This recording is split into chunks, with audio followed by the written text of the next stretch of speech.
Good afternoon, everyone. My name is Mallory Wood, Director of Marketing at mStoner, and I am so excited to welcome you to today's very special webinar. You like this? We made it ourselves. I want to do a really quick audio check just to make sure that you can actually hear me. So if a couple of people could please use the raise your hand feature, or shoot me a message through the questions, or tweet me, however you want to let me know that you can actually hear me. I'd really appreciate it. I'm just going to wait oh, super. Paul, Katie, Julie, thank you so much. All right, so let's get right into our housekeeping items before I introduce the presenters. First of all, today's webinar is being recorded, and we're going to assume technology works in our favor. So early next week, you'll receive an email with a link to view the recording in case you want to review any of the information that's presented today. And of course, we would love for you to share that link with your colleagues if they weren't able to attend the webinar. We'll also post the recording on our YouTube channel, on the mStoner blog, and edUniverse early next week. So I promise you, you'll be able to access this information again.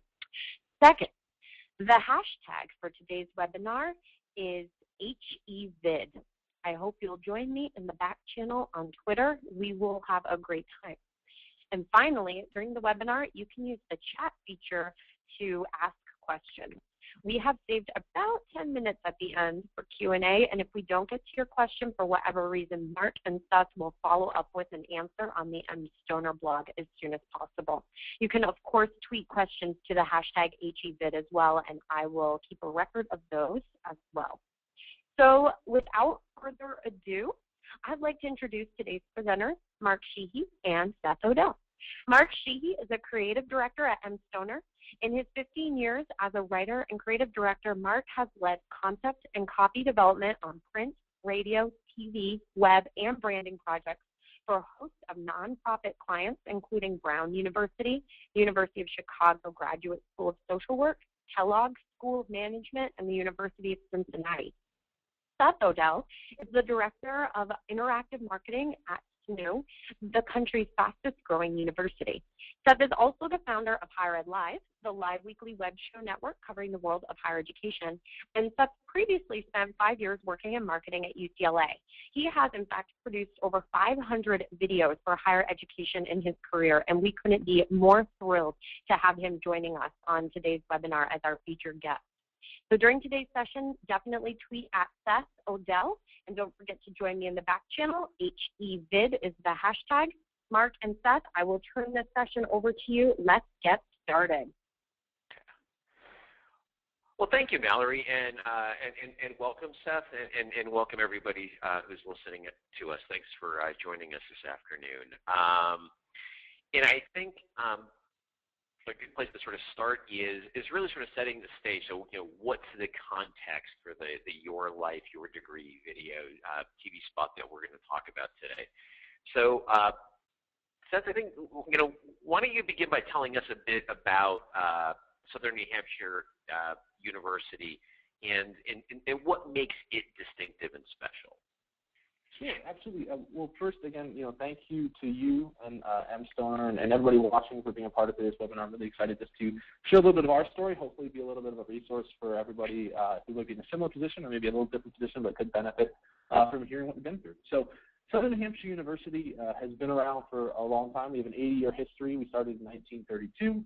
We started as a night school. We also have a long traditional history.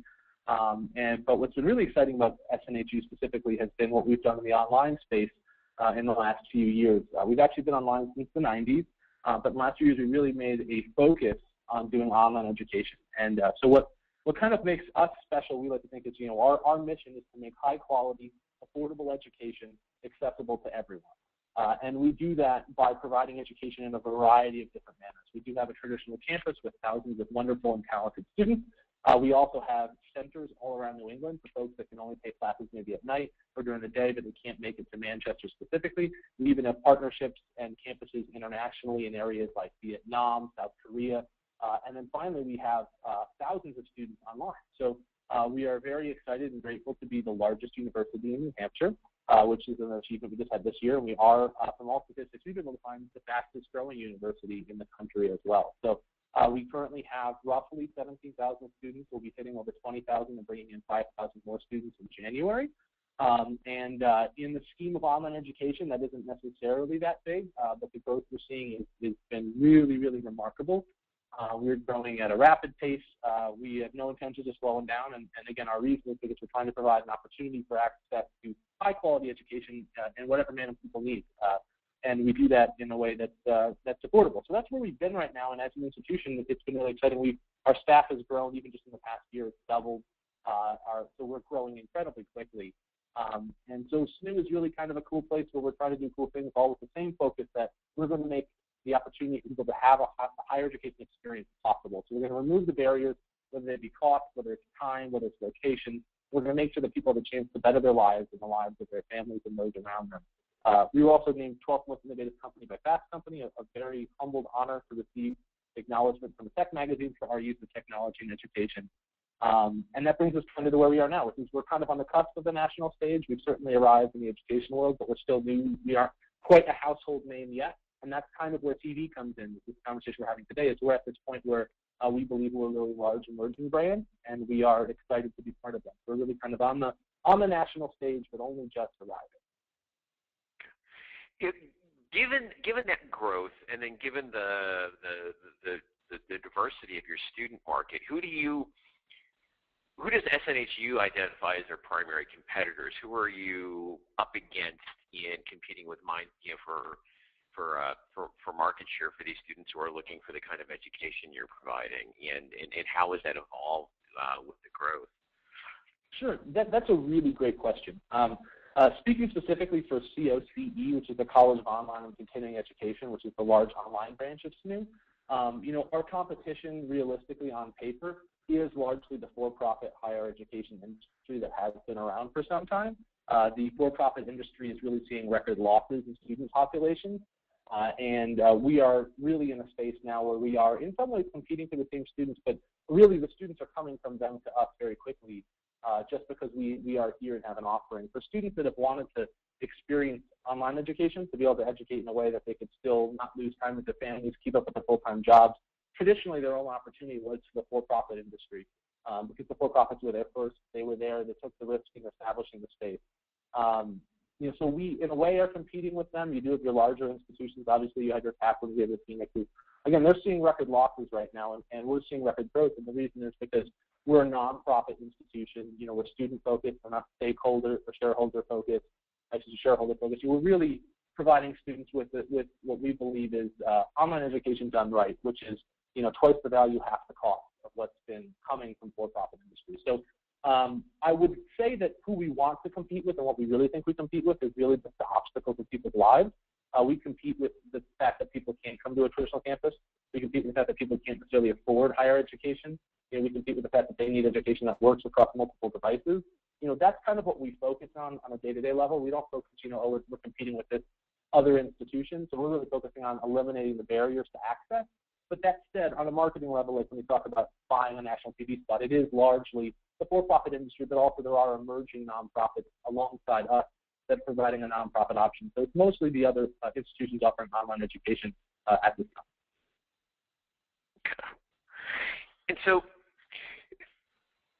how does SNHU go about marketing itself? How is its marketing and communications team structured, and what's your role within that structure? Sure. Again, also a great question because it's been changing so much over the last year, 2 years. So my personal role is I'm the director of interactive marketing. What it means is I oversee video and social. I have a team of people that work with me on that. But I work for a group called Millyard Creative, and we're an internal ad agency at SNHU. So what SNHU did about 5 or 6 months ago is we switched to an internal ad agency model. So we have a large institution, and we have, obviously we have our CEO, then we have, senior vice presidents, and directors that oversee different segments of education offerings, and those are the kind of the heads of marketing that are trying to make sure we're offering the best products possible. They work with our deans, and our internal group, Millyard Creative, is basically an ad agency that services them. So we're structured like an internal ad agency. We have creative directors, we have copywriters, we have designers, we have account directors, and our clients, because you'll hear me say the word clients a lot in today's webinar, are actually, the heads of our different divisions at SNHU internally. And that could be, our CEO, senior vice presidents, directors of marketing different segments. Those folks are our clients. They come to us, and we service them by providing creative and executing really strong ideas that help establish where we are. So we switched to that mode because we're really growing quickly, and we need to really put, value ideas first and have an internal kind of group that can quickly both do production work for creative, but also come up with big ideas and big branding concepts that are going to be the backbone of what we do. We do a lot of different marketing with a lot of institutions. We do everything, from, local stuff to a lot of web buys, banners, pay-per-click. We do all the sorts of things that other folks in our space do. And we recently moved into TV, which we'll talk about. But it's been a big switch to the internal agency group somewhat recently to structure it this way so that we could just move quicker and get more ideas together. So with this sort of internal agency model, who was the client who came to you with the assignment for doing the TV spot? How did the spot itself, the need for it arise, and how did that all happen? Sure. So we've been doing television for a while at SNHU. We did local buys only in the local market, and they were not, I wouldn't say low budget, but they were much lower budget projects that ran locally. You're talking about shooting folks on a green screen, and we did those to generate business for our centers, our campus, and then online back when it wasn't a focus. And then last year, we went out and produced a major spot with a much larger budget, and we ran that nationally. And that was something that was concepted all the way from the president to our CEO and to our folks all the way through our division. And that was done about a year ago, and we went and started advertising nationally. And when we moved nationally, we were all expected to see results, but I think we were all surprised at quite how much success our TV spots were having. And we were welcome success. So the way this project came about, Your Life, Your Degree, which we're talking about today, is back in April, our CEO came to us and said, the spot is getting stale. As we knew with meetings with our media buying company that you can only have an ad in the market for so long before people get tired of it. And so they came to us and they said, we need a new TV concept and we need to have it out by the fall. And our target was September or October.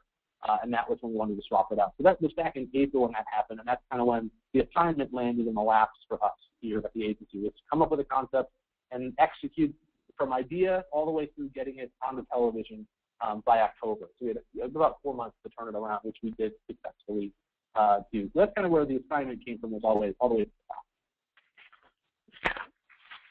And now when this came in, you actually competed against an outside firm. So it wasn't just we're bringing, your CEO is coming in saying, okay, I need you guys to do a TV spot. He actually invited you to pitch against an outside firm. How did that process work out? How did you wind up developing your ideas? Yeah, that is such a really good point, and it's one that I think is really important. At SNHU, the two things we value above everything are good ideas and success that we can measure, so measurable success. And so because of that, the reality is that it's not so much a political game. So when it came to doing a TV concept, our CEO said, I want the very best ideas that are going to be the most likely to succeed. And so we had an internal ad agency, again, we're Millyard Creative, and he went ahead and brought an outside agency in to pitch against us. And he basically said, we're going to go with the best ideas and the team best ready to execute this. I took it as a huge challenge. I was excited by that. We spent a lot of nights not sleeping coming up with the concepts, and it was great to pitch against them. Basically what we did is we had about 8 or 9 days to come up with our TV concepts. So as you guys know all too well, you basically lock yourself in a room and you say, what are we trying to say with this spot? What are we trying to do? So that was a big piece of the big conversation that we had at SNHU, was talking about basically what are we trying to say and what can we do with this spot. So we brainstormed for hours in conference rooms, and we basically came up with 5 different spots. And those 5 spots that we came up with were all different basically concepts for TV commercials that we thought executed on different aspects of what our clients wanted to do. And then there was one spot, thankfully the one that got selected, that we felt executed on our brand better than any other. And what happened is they actually brought us in and the other agency in, and we didn't pitch at the same time, but we both pitched to the client. So our clients sat in a room and they heard from this other agency, and they said, here's our ideas, and they presented the ideas via Storyboard, and then they brought us in, and I'm happy to get into more detail on what the pitching process was, and we basically presented our 5 ideas to our clients as well. Now, you mentioned you had these screens in place about what you were trying to say, what were you trying to do. Could you tell us a little bit more about that? So what specifically did you decide was the message for the spot and the overall goal for the result? Sure. When looking at television for SNHU, there's really two things that we're trying to do. We're trying to really expand our brand and make people aware of us. We honestly believe we have the best product in online education available today, and we believe that if people know that our option exists, that they will choose us over our competitors. Again, we always say internally, it's twice the value, half the cost. So part of it was just to make people aware that we exist. So that's creating a spot that is exciting and grabs them and makes them pay attention.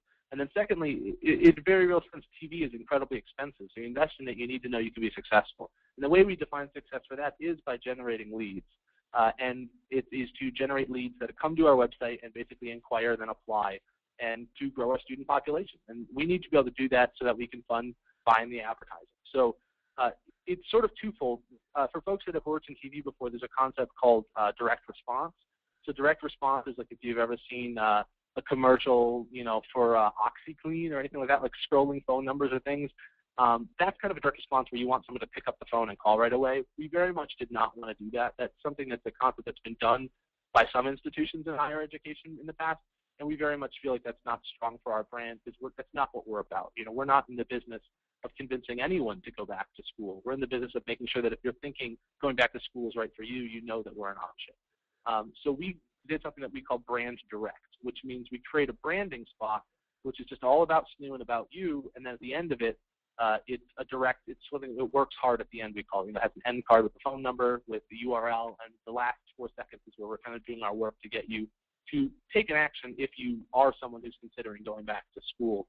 So that's kind of the concept of the structure. As far as the piece itself, we put a lot of thought into what are we trying to say. I mean, for any of you watching, imagine if your supervisors or your chancellor president came to you and said, we want to do a TV commercial. You have 30 seconds to capture what we're trying to say. That's incredibly difficult. So what we did with that is we actually did a lot of research first. We sent surveys out, and we did a ton of research into our student body. So we have prosonics information, so we do know, who of our students are, what their ages are, what their interests are, what their income levels, other things that they're willing to share with us. We do have some information on who they are. And then secondly, we also asked them why they came to SNHU, because we figure the best students to talk to are the ones that are already here. And what we found from that is what we reflected in this piece, which is really, really interesting for us, which is that it's not so much about us, it's about the student.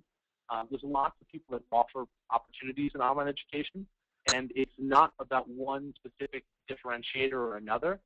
It's basically about fits, and if people feel comfortable and they feel right with you. So we approached this spot. We did pitch a few concepts to our clients that were more focused on, hey, we're nonprofit. We've been around for 80 years. We have a tradition. We have a brick and mortar campus. And we pitched spots like that, but if you haven't seen our spot yet, if not, you can have a chance to check it out after the webinar. We'll definitely be tweeting out the link if you haven't caught it already. The spot very much is about the student.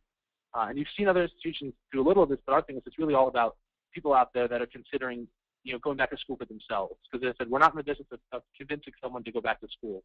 What we want to say is if you're thinking you want to do this, we honestly believe we are the best option for you, so please check us out. So the spot that we put together that ended up winning is a spot that very much, and we can read through the script or talk about it in a little bit, is very much focused on the individual, and it's focused on the idea of fit, not one key differentiator or another, not just about outcomes, which you do see a lot of online institutions marketing outcomes alone right now. What we're marketing is we believe we're the right fit for you, and it's all about you. Our whole slogan is your life, your degree. It's not about us.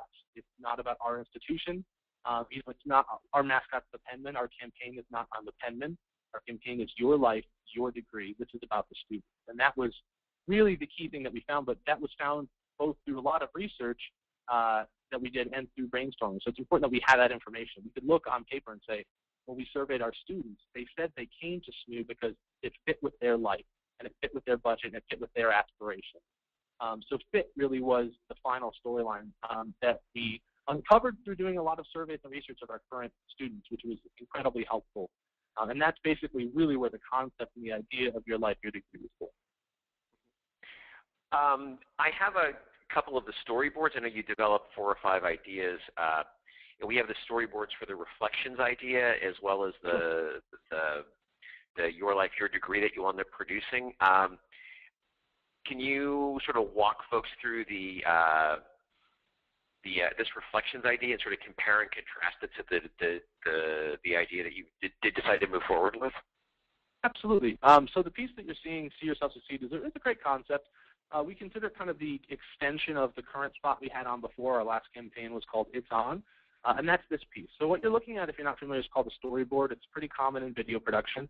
It's essentially where you write a script, and it's not really, official locked-in script, and you put some images in, and those images can just be stock images that you find somewhere, and you write about the visuals that you're going to see, and this is what you walk the clients through. This is really important in the pitch process, and this is a lesson that I think should be used in all video, not just television video. I do this for even the smaller web video projects at SNHU that we do, because it's about talking about what the project is before you start. Because all the work you put in before you begin is only going to benefit before you actually start. So we were able to present this to our clients, and we showed them this is one where it was very outcome focused. In the world of higher education, as many of you are aware, you can't sell career directly. We can't say we're going to get someone a job because that's not the relationship. The relationship is we're providing with an education, and yes, that education will empower them and support them in probably doing better in their careers and making bigger strides, but we can't make a direct correlation there. So this piece is essentially continuing to see where you're going in life and where you want to be. In the end, it's basically Southern Hampshire University can get you there. It's essentially the idea. See yourself succeed with us. And this was a concept that was strong, but was very much an extension of our old piece, and it was very, very outcome-driven, which is an idea that's been done a lot in higher education marketing. So we presented this storyboard, read it to our clients, and again, all the concepts went over well. But if you think about it, imagine seeing this spot, and then we'll walk through the storyboard of Your Life, Your Degree, and I think you'll see why the concept we went with is a little bit stronger and a little bit different. So what you're seeing now is the Your Life, Your Degree concept. So this concept was a little bit different, and it's a little bit more artistic. The idea is that we wanted to actually have a linear view and follow people walking through their lives where they are and demonstrate that we can be there with them wherever they are. So it's called Your Life, Your Degree. And just to give you an idea, I'll read through the script just so you can see it. This is how we present this to the clients, and you put it up on the screen and you show them. The script is very much about the student, and it starts with prompting questions. So it goes, whoever said pursuing your education meant putting your life on hold, that dreaming of a better tomorrow meant putting off what's most important today. Isn't it time your education started working for you? Southern New Hampshire University, over 180 online programs that fit the life you want to live. Education that works with your life, your budget, your dreams. And then it gives the end card call to action, which is to find your program.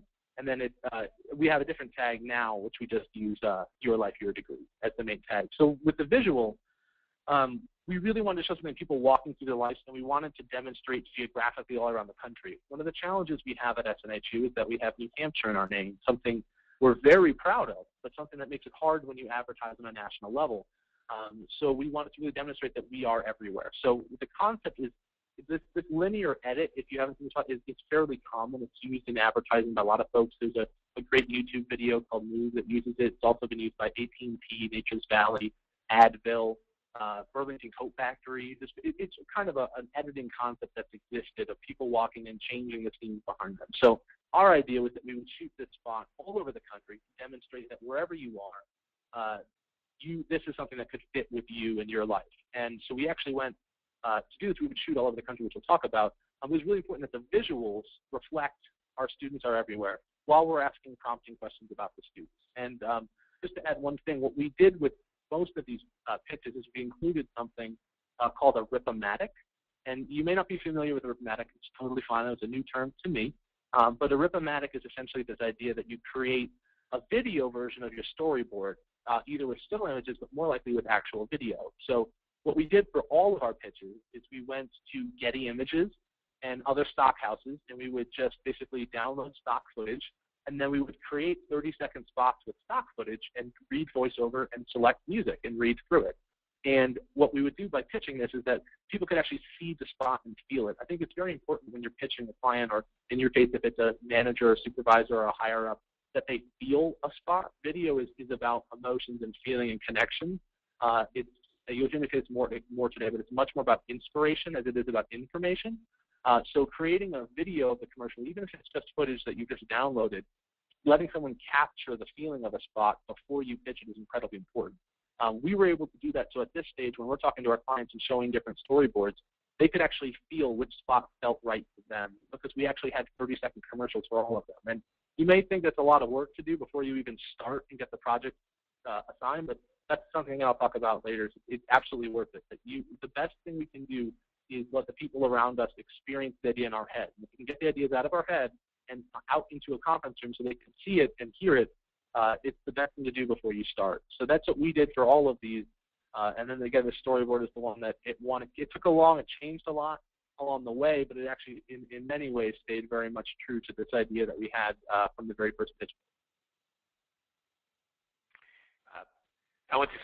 One way I got a client this week get a handle on what a rip-o-matic is, and sort of described it as it's kind of a video mood board almost, much the same way you would take existing photography and fonts and stuff and try to give a sense of what an ad campaign or a billboard or a website might feel like.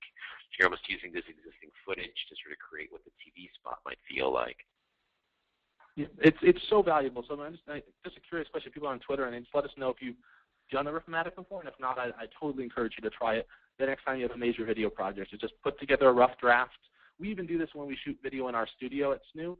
We'll shoot a demo video with student workers, and we'll say, here's how we're imagining it'll look, and then you can have these creative conversations before you even go into production.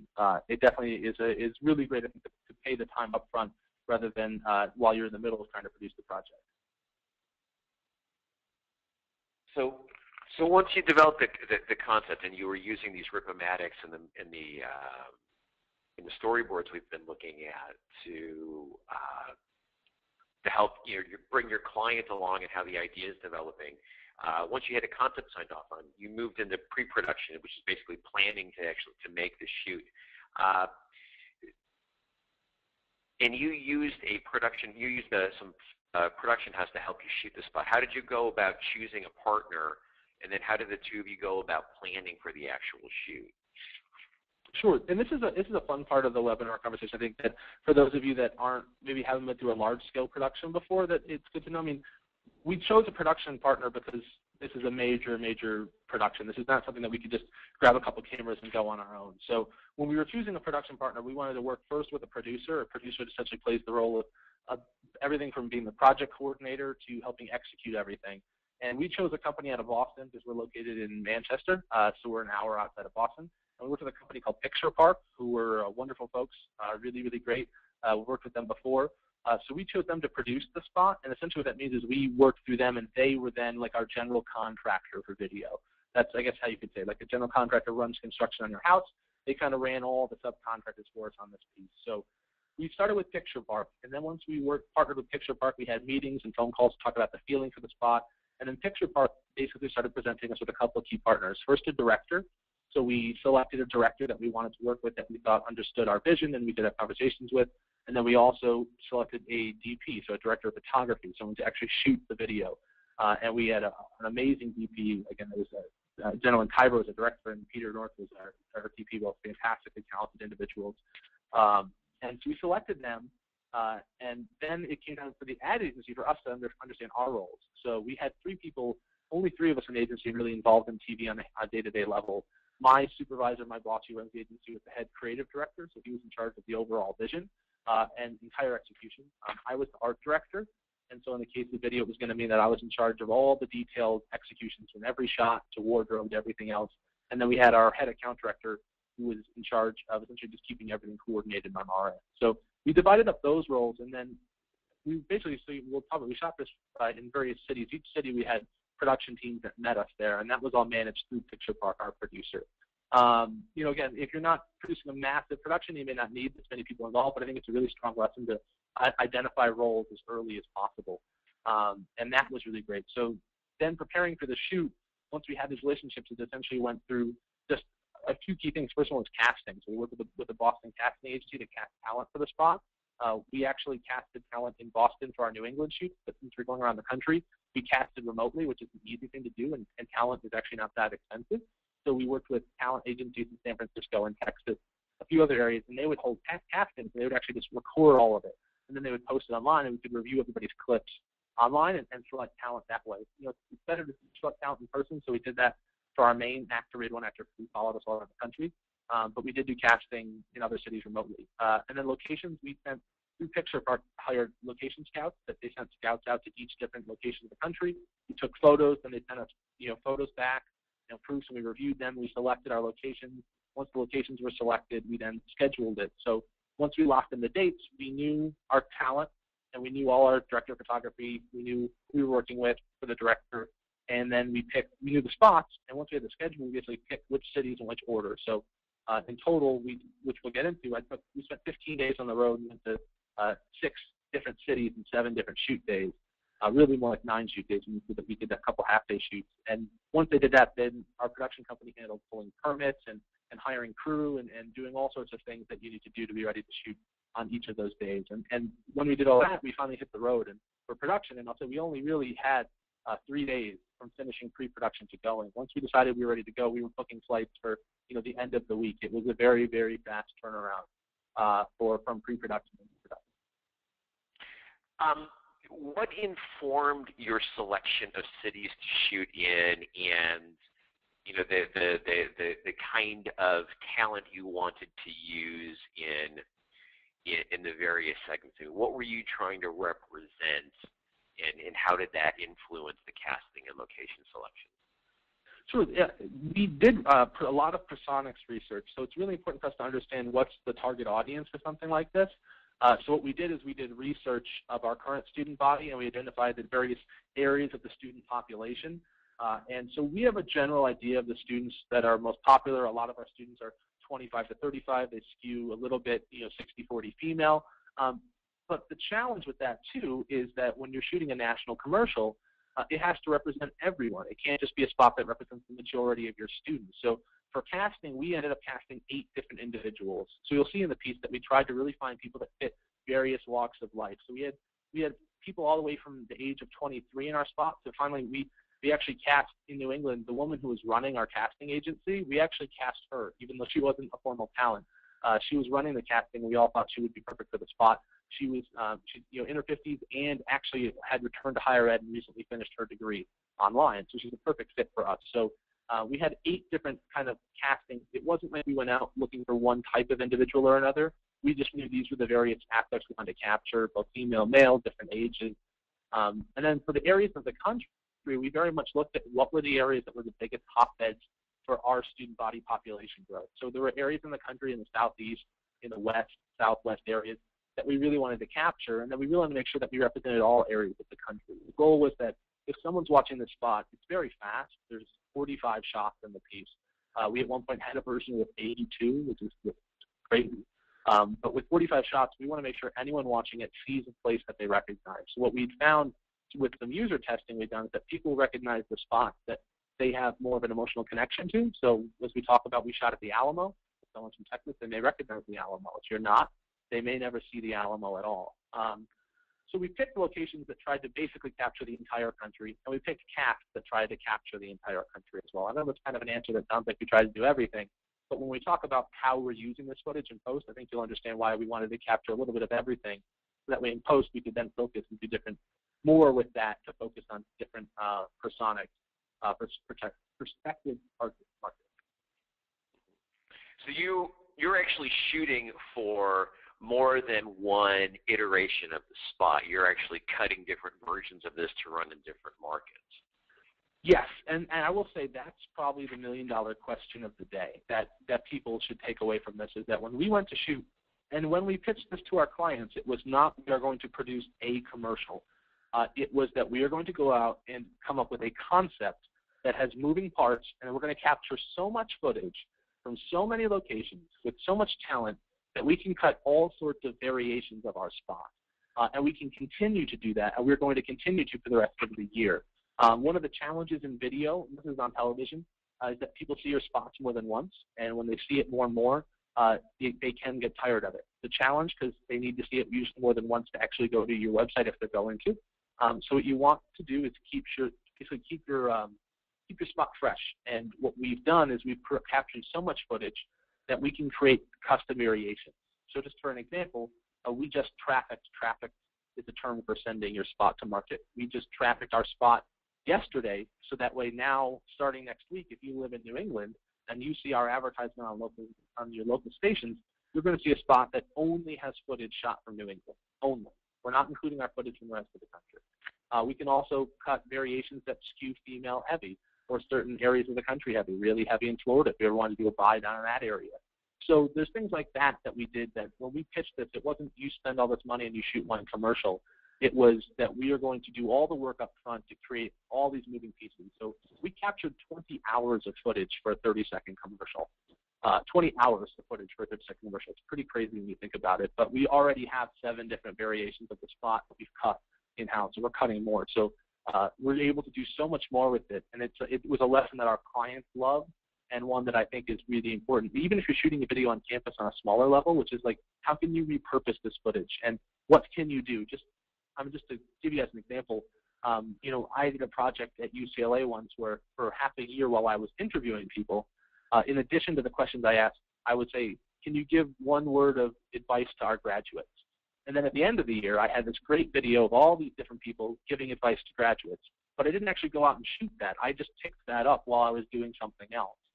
It's the same kind of concept. It's when you've taken the time to bring a production crew or just carry a camera across campus and interview somebody, what else can you get while you're there that would be valuable later? And that was kind of the concept that we used when approaching our TV commercial, and it's been incredibly valuable already because we really didn't come back just with a commercial. We came back with a massive library of content that we can continue to recut and repurpose, at the same time that our competitors in the national states are going to have to go out and shoot an entirely new commercial to have a fresh spot. We can cut a fresh spot that looks totally different without spending any more production money, just spending some more time with our editors. So you're traveling around to these 16 different cities, and it's a small crew. It's you, it's the director of photography, a couple other folks.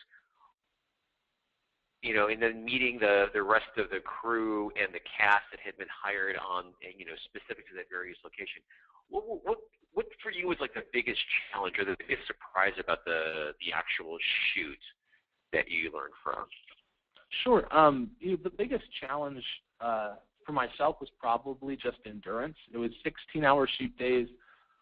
Either every day we would shoot. So, for instance, we shot in St. Augustine, Florida, and after we shot in Florida, we then turned around the next day and we flew to Colorado. And an hour after we landed on the flight, we were already in a hotel room doing wardrobe selection with our new talent. And then we went out and scouted that afternoon for new locations for the next day's shoot.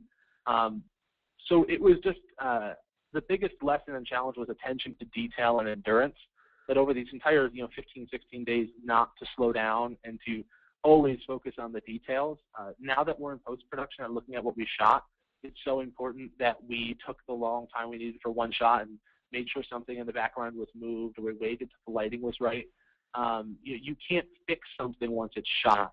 There are some things you can do with color correction and with editing, but at the end of the day, if you didn't capture it right, it's hard. So, that's a lesson that works in all video, but on a video of this scale was so important that, we had a crew at sometimes of 20 people a day in a couple of cities because we were locking and closing traffic in certain areas to get some shots. Coordinating all that and not losing focus on the details, the fact that maybe someone's shirt was buttoned too high or that they had their sunglasses on and now we want to take it off. At least speaking for myself on the art director side, that was so important that I couldn't get caught up in the mess and miss the minor things that, we're going to try shooting this with a jacket on, and then me making sure that we want a version of it with the jacket off. So that way, when we're in editing, we have both options. Attention to detail was the most critical thing. Which we succeeded at, but did make the trip incredibly tiring. Mm-hmm. You mentioned, making sure that you had all of these different variations and all the footage you needed. So when you actually got into post, which is, when you take all the footage and actually make the TV spot, you edit all of this stuff together into a tangible thing. One of the pieces that I've found is always, one of the biggest challenges in the post-production process is this is actually when you start showing the spot to your client. And I'm curious how you went about managing approvals and feedback during that portion of the process. That was a really interesting one. We, for the editing of the first portion of the spot, we worked with an editing house in Boston. So myself and my creative director were going down to Boston every day for about a week, and we were working there with the editor, putting the very first version of the spot together. We did not show our clients until the spot was done, and that was something that was about client management. One of the keys was that we didn't show our clients one option. We brought back a couple options with different music that we had selected, as well as slightly different styles, and we basically brought our clients into our room. I should say we really pay meticulous detail to respecting and appreciating our clients. And this may sound over the top, but I promise you in higher ed it's not. That when our CEO and the senior vice presidents were ready, we brought them into a conference room and we turned off the lights and we played it on a flat screen TV, and they all had bottled water in front of them, and many of them had books in front of them, little small bound books that we made that explain each version and outline different concepts and talk about things. You know, we really treated them like clients, and I can't stress enough how much when you do that, they listen more to your ideas because they know that you're doing what's best for the institution and you're taking the time to really present it in a full way. You're not just waving your arms and saying you love this. So we brought them into a room and we shut the door and we played it, and we had a lot of feedback. And then we took that feedback and we went back to editing and we came back with another. We had very little feedback, and we were pretty close. And then we were pretty close. We were at 2 weeks. We got stuck. You know, a lot of people say, you know, it's the last 2% that gets you. We were 98% there, and the last 2% took a couple weeks. But it was just a process of managing our clients' expectations, making sure they knew you'll see a new version tomorrow, and bringing it in and putting them in a conference room and playing it and hearing their feedback and going in. And the other thing is we edited all their requests that we possibly could. So if someone said, I want to see it faster or I want to see it without this shot, we would do versions like that. And then we would sit them in the room and we'd say, here's 4 versions. Let's make these decisions right now. Did you ask to see it like this? Do you like this or not? And we would have those conversations. So with video, we actually let them visualize their requests. So it wasn't, can we do this, yes or no? It's here's what it looks like, and what do you think now? And then we finally wound up at a place where we had a finalized spot. I think by final spot, I just mean the first spot out the door. We've already on our 3rd variation is going to market now tomorrow on Monday. But we are into that was our first variation. It was just this big, just going back and forth. Okay. And so once you got final approval, you wound up on a cut, on an edit that everybody was happy with, and you were ready to go to market. How did you do anything beyond just sort of, you know, shipping the spot out to the various outlets to launch the campaign? Was there anything going on campus or on social media to sort of make a bigger deal about it? Yes, absolutely. We definitely didn't approach this that we were creating a new TV commercial. We created that we were doing a new branding campaign.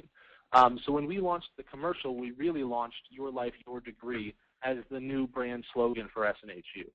And that is everything we're about. So the nice thing is, because we shot in full HD, we could actually take still images from the commercial and use that imagery. So when you go to our homepage, you see imagery that reflects the same people from the commercial. When you go to our Facebook page, you see imagery that reflects the Your Life, Your Degree slogan. We went and updated a lot of our online ad buys. So if you're doing pay-per-click, you're seeing banner ads. It's banner ads that are reflecting the imagery of this. But it's important to note, this is the biggest lesson that is so important, I think, is that when we talk about the campaign is not the visuals. So it's not just about taking, you know, an actor from the commercial and putting his face everywhere. And it's not just taking the words, Your Life, Your Degree everywhere. It's about understanding what that means. So what does Your Life, Your Degree mean? It means that our advertising, our voice is all about the students, and it's all about them. So when we went back, we really rethought, and we have been and we still are, rethinking, you know, all of our advertising and all of our language on our entire website. I mean, we are talking about that we are launching a new voice, and the voice is all about student fit and making sure they know that they have their own ambitions, their own goals. We believe we can meet them where they are and provide them something that's high quality, academically rigorous, affordable, and accessible, so it works for them. So we put it everywhere, social media, but it's just, again, important that when we say it was everywhere, it wasn't just the visuals, or it wasn't just the tagline. It really was, we went back and are still rethinking everything we've done with paid media to try and better reflect what this campaign is about. Mm-hmm. Now, you mentioned in the initial discussion about the rationale for the spot, what you were trying to communicate. You know, you weren't hitting. You made a deliberate decision not to hit people over the head with sort of you know, a call now, operators are standing by kind of approach. It was more of a, you want people to know that when they're ready to look for a degree that you're there for them. So given its softer sell, how were you tracking results for the spot? How did you know things were working? Sure. Anyone that's ventured into television knows how hard it is to measure for success. And for those of you that are watching that maybe your institution hasn't done television and is thinking about doing local ad buys, which are obviously a much more affordable option, it always ends up with the same challenge, which is, how do we find out if this is actually successful? What can we do with this? And what we found really is twofold. One, we have a data team, an incredibly talented data team at SNHU that tracks everything we do, that we measure everything that we do, and I'm grateful to work with the folks that are as smart as they are. So what we've been able to do is we've been able to correlate GRPs, so gross rating points, which is essentially how often you're in market, how much people are seeing you, the frequency they're seeing you, where you're placed, your GRPs. We've correlated that to organic website traffic. And we've done that through a series of tests. I wish I could get into more details, but it's something that's even a little beyond me, where we would go in market and out of market on various days, and we would see spikes in our website traffic, and then we would find those students and see how long it took to convert. And what we've actually come up with, and this took about 8 months, and it's still something we're very much learning, is that we can correlate when we're in market our homepage traffic to our homepage. And the reason is because we know at the end of the day people are going to go to the homepage, even if we give them a custom URL. And that's why you're seeing more and more spots in higher ed drop all your custom URLs, because they're going to go to the homepage anyway. So we have successfully correlated when we're in market to know when we're in market we're seeing more traffic to the website. Those organic leads convert higher than anything else, so we know organic leads are the best option for us, because people that have found out about us strongly came right to the homepage and are considering us. So we've been able to correlate that. What we did beyond that is two things. We still use a phone number. Most folks don't call it, but we use the phone number, and it separates, buying locally in New England and buying nationally, so we can track that way, which is good. And then also we do use URLs on our end cards, and our end cards use URLs that are custom by network. So it's not meant to track people in general. We know that we're getting probably 1% of the population that goes to the homepage, but it's enough that we can identify performance by network, so we know which stations are better than others. And that's how we can constantly update our media buy to place the ad on the networks that are performing the highest. So there's not one science to it. It's really about collecting as much possible data as you can and then spending the time to analyze it. But I can tell you, we have absolutely been able to correlate our media buys in market to our organic web traffic. And in doing so, that's how we've been able to continue to invest and increase our investment in television and know that it has, in fact, been a success. So I know I wish I could give a more detailed answer, but it really comes down to strong meetings with their web team and understanding, if we see, understanding your spikes in organic web traffic and knowing that if something's better than usual, what's the additional spike? How do you track that performance? It's complicated, but it's a conversation worth having. It's one that's been very beneficial to us. And you've actually been able to use this to justify a fairly significant investment in media. Yes, absolutely. We, I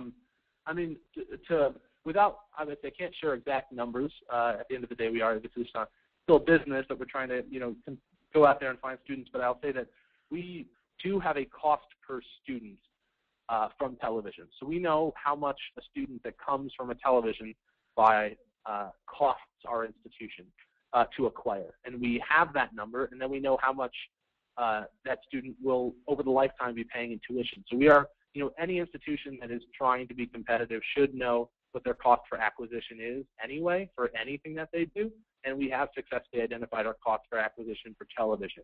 And in doing so, what you can do is you can just continue to increase your investment and see if that number changes. But if you're able to acquire a student at a certain cost, and then you can increase your media spend and acquire more students at the same cost or only a slightly increased cost, that's a great thing. And that's what we've been able to do. Is since we know the cost per students for television, we can continue to invest and see if that number changes.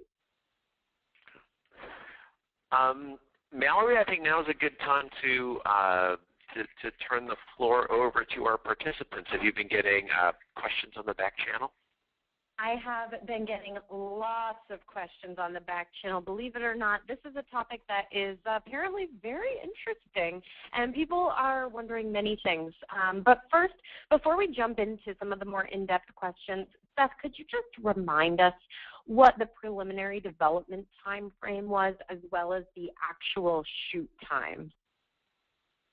Sure. The development time from beginning to end was probably 4 months, not quite 4 months. And the actual production time was a total of technically 18 days, but really 15. We had a couple of days that we were preparing to do an early shoot. And I will just say, as a lesson learned to share, we definitely want more than 4 months. So next year we're looking at 6 and giving ourselves more lead time for creative up front. So Gabby Hall is wondering where you got the music for the commercial from. Is it royalty-free, or did you have someone create original music? Great question. We got our music for the commercial from a music house, so it's royalty-free. Essentially, it's owned by a music house, and we were able to purchase rights to use it from them. The nice thing about using a music house is that you can preview all the music. I would love to get music created for the spot, and you can do that. Demo tracks from a lot of professionals start as low as $250 to $1,000 for really good artists. The challenge with that is you're paying for something before you hear it. And I will say there's lots of music houses that have rights that are very cheap, $30 or less for web video. It's obviously more expensive to use the music for television, but there's a lot of great online music houses that provide music for your web videos as well that you can spend not that much money, $30, for instance, to get a track for your YouTube video that's really high quality that you can get the rights to from the music house. Eric wants to know if you had any really crazy ideas that got shot down during the creative process that you still think might have worked, not only as a highly attention-getting commercial, but also would be on-brand effective. Fantastic question. First, I have to give credit to the folks I work with at SNHU, our CEO and my clients. This, for the most part, was our big idea. This was from day one what our creative team felt was the right idea and the right move for our institution to separate us and make us as unique as we believe we are. So the big idea, I would say, is approved. Of course, if you know me, you know I always have big, crazy ideas. There was discussion, and there will be next year when we pitch more ideas that I wanted to shoot a portion of the commercial on Antarctica and on the Great Wall of China. Don't ask why. I just like to think in the clouds sometimes. So yes, there's always those big ideas that weren't approved, but I will say the success of this has opened the door that I think our clients are open to any idea, no matter how outlandish, so long as we can tie it back to both our brand and a way that we can measure its success. So a couple questions came in from Katie and from Annalisa, wondering how you're carrying this ad campaign through other mediums. Will you use it, for example, on Facebook and Twitter, or simply send out the link? Will you use the same theme in text and image posts? How are you, taking what's on TV into other channels? That's a really good question as well, and one that we've definitely looked into. We are doing online video buys. In fact, we have new 15-second versions that are going to be going into market in a little over a week. So if you do watch television online, you very well may see videos from us. We are exploring things. The challenge is, I feel personally, that content on a social channel oftentimes has to be more customized. So I don't want this video necessarily as an ad on YouTube. I'd rather do a custom version of it. We've talked extensively about advertising on Twitter. I don't personally see the viability of it as a tool that can generate leads. So it's out there for online videos, certainly. For instance, we're not buying at all on mobile yet. That's a conversation that we're actually having in-house right now, and one that I think if we have a webinar like this next year after our next spot launches, you'll hear a very different answer from me. We're very much kind of finding our way through that path. We're trying a few things, but a lot of it we call pilot phasing, when we try a platform just to get numbers and measurement out of it, not because we actually think it'll succeed. That's really the main area that's on all of our minds as we move forward, is how can we enter spaces like that and better put this message everywhere that people are communicating, sharing, or obtaining information on. So Seth, a number of people on Twitter and in GoToWebinar are wondering about the production costs and budget. Is that something that you can share with us? Yes. I can't share the exact numbers, only because, that's just the way it is. I guess you never know who's listening, but I really do want to talk about that. There's a couple things to know. First off, we knew the ballpark for the budget before we started. I think that's incredibly important in all video, whether it's national, local, or just YouTube. You should know what you have to work with, because some people disagree with this. I think the best creative comes from understanding what are the immovable objects. You can think the best ideas when you know if you do have restrictions or not, because you're thinking in the general vicinity, the general ballpark. Not everyone agrees with that, but that's how I've always felt. So for this project, it's different than local. If you've advertised locally, you know that you can run a commercial locally that has almost no budget or shoots locally for $10,000 or $30,000 local spots, and that works. The challenge you have with that is the quality. If you watch television, you can often see the segments that are locally produced. They have different commercial blocks than the national ones. And when you're on the national level, it just requires a different level of production value. So to give you a ballpark, we were in the low six-figure range, but it was in the six figures, mid to low six figures for producing this spot. And I will say this, that budget was that size because we knew we could recoup it. And given our media buy, I would actually think it could be larger. We pitched for a larger budget. We'll pitch for a larger budget next year, but it was certainly into the low to low six-figure range, which we did. I think it's very budget friendly. We only carried 7 people every day, and we picked up different production crews in each city, new wardrobe people each time. This shoot, had it been done on a Hollywood level, would have been $1 million shoot. We did it for dramatically less because we were smart about it and really thought about our restrictions and how we could manage this by picking up talent in each city, et cetera. So that's the ballpark range it fell in. I wouldn't suggest going. I don't think you can produce a national spot for less than 6 figures. Is my personal opinion. It's a good way to put it out there. That if you want to do that, I think that's the investment, a ballpark one for internal management. That's what people need to know. It's around there. You need to at least start there to be advertising. So attendees, we have about 3 more minutes before 3 p.m. Eastern hits, and I understand some of you may have to drop off. You've got other things. You're busy. But we are going to keep going with questions because we have a lot of them coming in. So we are going to plan to run this webinar over about 5 to 10 more minutes so we can try and get all those questions answered. But just as a reminder, when you do drop off, go to webinar today, you'll be presented with a quick survey, and we would sure appreciate it if you could fill that out. It just helps us as we plan for our next webinars, and we like to know whether or not this information was useful to you. So with that being said, we're going to jump right back into questions. Michelle Monty is wondering if it was problematic to get permits for location shooting, because obviously, Seth, you shot in a lot of locations. So what was that process like?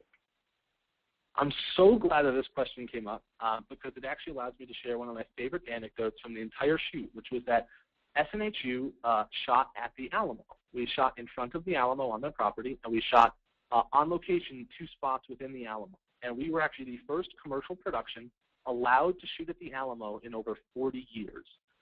So if you watch Pee Wee Herman's, the big movie, back in the 80s, they had to shoot that across the street with a big zoom lens because there'd been a policy for 40 years that no one is allowed to shoot at the Alamo. And the Alamo actually dropped that policy to accommodate SNHU for the first time in 40 years. That, I think, goes to show the level of challenges we faced with getting permits. We worked with our production company, which is really helpful, but we had a whole laundry list of ideas of what we wanted to do. Not all of them worked. We had talked about going to Austin if we couldn't get the Alamo. We specifically wanted the Alamo, and we wanted to shoot on Riverwalk in San Antonio. In San Antonio, not only did we shoot on Riverwalk, we actually rented a taxi boat, removed all the seats, and we shot floating in the middle of Riverwalk in San Antonio. Those are the kind of random creative ideas that people like me and you watching this come up with when you're in a boardroom. You're like, I want to shoot inside the river in San Antonio, in Riverwalk, not on the walk, but in the river. And then you get to go and try and get a permit for that. And surprisingly, you can get a permit for a lot of things. The challenge is some of it costs money and some doesn't. So we had to work with our production company to understand that. There's a lot of restrictions, and it takes time. I will say this, for any permits, we did run into issues. There's places that we had scouts go shoot that we were then told, no, we couldn't get a permit for. The best lesson is to give yourself a lot of time, dream big, and do your homework, because you can shoot at the Alamo, even though they tell you you can't. But then sometimes you think you just want to shoot on a sidewalk in the middle of town, and they tell you no. We actually shot up here in Woodstock, Vermont, which is one of the many homes to mStoner. And we were lucky when we came here, for instance, that Woodstock was so accommodating. we didn't have to pull a permit. We just paid a daily fee, and they gave us a police officer, and he followed us around, and anywhere we wanted to shoot that was the city's property, they would close traffic and let us shoot. So in a nice small town like Woodstock, it's really easy, and in other places it's more challenging. But it was so cool getting to dream up the places we wanted to shoot and actually getting to shoot at some of them. It was a great experience. That is so Woodstock that they would give you a police officer to accompany you on your video shoot. I love it. Gabe is wondering if you just used one camera or if you were doing a multi-camera production. We had just one camera, and we had no lights. And we shot the entire thing with bounce cards and bring light up. We had just a single camera, and it was a really big Canon 300, great small camera that we carried with us to every city. But it was single camera, one director of photography, and then get a camera assistant with them. It really was a very small crew. And just to understand, I mean, if we had done this on a larger scale, it would have been unbelievably expensive. So that's part of the reason why we didn't use lights. We only used one camera because we went to so many places. Each day we would shoot at 15 to 20 different spots. So we went very, very light. One camera was all that we had for the shoot. We did use a Canon 5D that we carried around, but it was really all with the Canon that we had. So Lauren Smith is wondering if you tested the concept with students or prospective students before moving forward with it, or did you show the spot to them before placing it in all your markets? She knows that you got a lot of input from administration, but they're not obviously the target audience, and this is an area, testing with your actual audience, which can often be overlooked. That's a fantastic question, and I will be completely honest in saying that we really didn't test the concept. We tested it in the sense that creatively we believed it was going to work. We tested it in the sense that we did research, and we found that this kind of messaging resonated with people. But no, when we edited the spot, we came back creatively and said this is the best spot. We worked with our clients and approved, and it was all about the big idea from day one, and we did not test that. And this is tough because I don't want to answer that question and sound like you shouldn't test things, because I think it's so important to involve people. Again, which is why we did extensive surveys to understand what it was that resonated with students about SNHU before we even concepted ideas. But at the same time, I think really big ideas can be magical, and it's sometimes more important just to do them and then see what happens. It was a big risk when we put this spot into market. It was a massive financial investment, and it's been a massive success. The spot is outperforming our old spot significantly. We're seeing record growth, but I think there is a big risk with some of these ideas. I will say that the spot that is in market now is so close to the spot that was in my heart and head in April. I'm blessed that it got that far, and I will say, unfortunately, that I think if committees and testing were involved, it wouldn't have worked so well. That said, we did do some initial storyboard testing. So when we had the storyboard off the very first pitch meeting, we did test that. So we took just a storyboard and we tested it in Boston, and the spot that you see in market today was the highest performing spot that had ever been tested at the company in Boston that does ad testing off storyboards. And they did test it based on our persona. So we did testing very early on to confirm we had something special here. And even the people that ran the testing company said, we've never seen results like this. This is something special. So once we kind of got that green light very early on, we kind of didn't look back and just went for it. Eric Olson is wondering how your cost per television acquisition currently compares to your other promotional vehicles. Okay, now we're getting into the good data conversations. I can tell you that TV costs more than our other avenues, pay-per-lead, pay-per-click.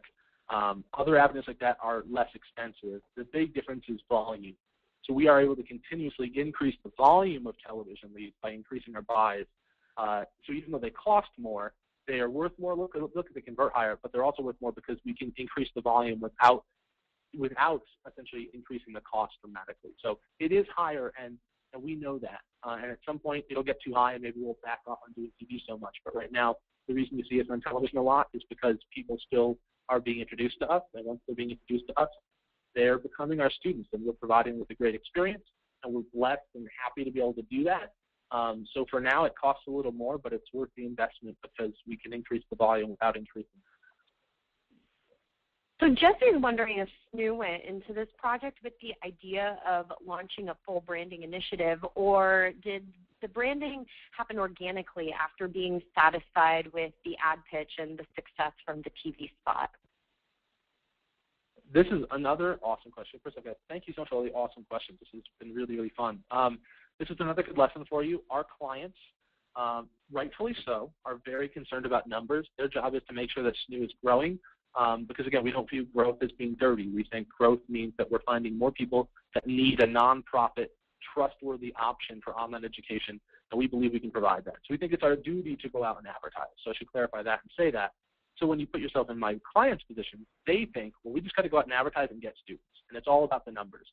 So they focus very much on television because they're like, we want to make this a big deal. The idea of the full campaign came from my supervisor, who's an amazingly talented guy. I love working with him. And we basically planted that seed back in April, and it took the whole time to really help the clients understand that what we're doing is not TV. What we're doing is a campaign that changes everything. Everything that we do, every touch point that we have with people should resonate with this message, that it's all about you, that our education fits with your life, your budget, your dreams. So that was not an idea that was part of the pitch concept in April. We were told, come up with a TV commercial. And we came back and we said, we came up with a campaign. And they said, well, a campaign, okay, well, we'd like the TV commercial. And so we just warmed down. We just kept working on it and kept saying it has to be everyone. They agreed, and now we're all incredibly happy with where it's at. But it's been a process. So it's a lesson for anybody on any level of production that you can absolutely convince people that it's not about one product and one medium. It's an experience, and that you can get that point across. Because our clients have been really receptive to it, and they're seeing the benefit of that. So, Seth, we have one last question in the queue, and then we're going to wrap things up. Everyone, thanks so much for sticking with us. And if you do have any other questions, don't hesitate to email them to me, mallory.wood@mstoner.com, or just tweet them directly at Seth. His Twitter name is @SethOdell. So our last question is from Katie at Castleton. How is the internal ad agency at SNHU structured?